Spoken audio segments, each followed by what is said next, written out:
My wife was naturally submissive when we got married. I was 24 and she was 22. We're both professionals. 15 years later, through my own laziness, cowardliness, and ignorance, she has taken the role of the leader in the household. And I've chosen to be coconut in Asian family matters. Not sure what he means by that. I've failed countless competency tests, and she has lost all respect for me. Alhamdulillah, we have 3 young lions for who we are trying to make things work for. Let me know if you an anonymous video reply, if you could, on how to reclaim the leadership role, which she is begging for me to do deep down, but doesn't trust me to do so after countless failures of her competency tests.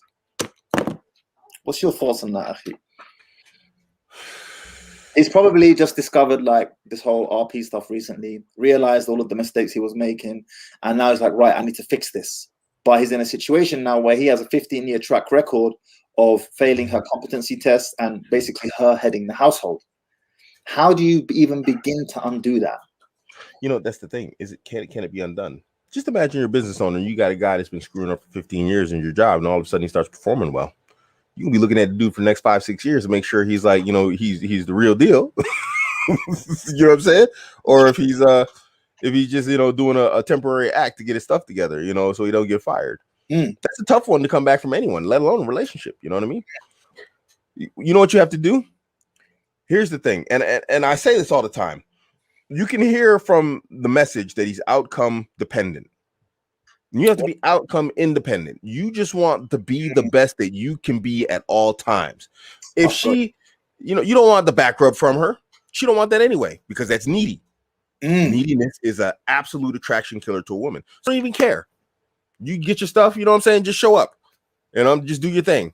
I told my girl I wanted to find a car. She found a fat car on the thing. I was like, I'm buying it. Went out and bought it. She didn't, you know. So she was like, what? This guy just said, hey, you're just going to buy it. I took my Bitcoin, whoop, flipped it, and now I'm driving a fat car around. You know what I mean? Just do stuff that shows your competence is actually, it doesn't have to be monetary, obviously. But, you know, just let it show. And then carry yourself accordingly. Don't have to be arrogant, but be confident, be competent. You know, and when you did it, it's like, why would it be any other way? And it's like, well, you screwed up all the time before. Well, did I screw up this one? No. Okay, well then, whatever. And you just keep doing rinse, repeat, rinse and repeat, rinse and repeat. The doubt is hers. It is not yours. Now, when you're getting good at doing what you do, you need to let your confidence show until she believes in you in the same way that you believe in you. And if she doesn't, then, you know, you just got to keep believing in yourself and not care. Just don't care. I think you hit the nail on the head there when you said it should be outcome independent. So regardless of how she reacts. So, okay, what I mean by that is you're starting to pattern up now. You're starting to behave in the way that as a man you're meant to behave. But don't look for validation or compliments from her. Don't do something manly, quote unquote, even though that sounds cringy, but you know what I mean. And then turn over your shoulder and be like, did you see what I did? No, because you've got this long track record of incompetency, for want of a better word. Now you're just going to do what you have to do, exactly as Abu American said, outcome independent, whether she acknowledges you or not. And best believe, especially if she's a woman who likes the competency test, she's not going to give you any props, any credit for a long time. So you're going to have to do what you have to do without receiving any type of compliments or commendation or anything of the sort. And don't go looking for it, because the moment you go looking for that acknowledgement from her, that's neediness.